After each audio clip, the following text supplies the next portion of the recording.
నమస్కారం. SRP news 24లో స్వాగతం. తెలంగాణలో 10వ తరగతి పరీక్షా ఫలితాలు ఈ నెల 30వ తేదీ ఉదయం 11 గంటలకు పాఠశాల విద్యా కమిషనర్ కార్యాలయంలో ముఖ్య కార్యదర్శి బుర్రా వెంకటేశం విడుదల చేయనున్నారు.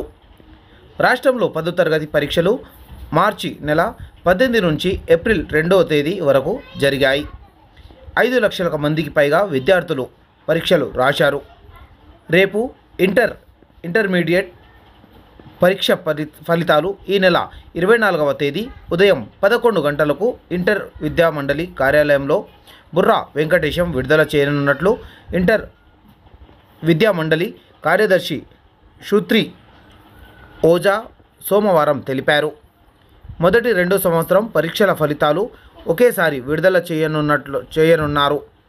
ఇంటర్ ఫలితాలను విద్యార్థులు కింద ఇచ్చిన మా లింక్లో కింద ఇచ్చిన వెబ్సైట్ ద్వారా అన్నీ పొందవచ్చు. చూస్తుండండి ఎస్ఆర్పి న్యూస్ 24. మరిన్ని వివరాల కోసం మా ఛానల్ని లైక్ చేయండి, షేర్ చేయండి, సబ్స్క్రైబ్ చేయడం మర్చిపోకండి.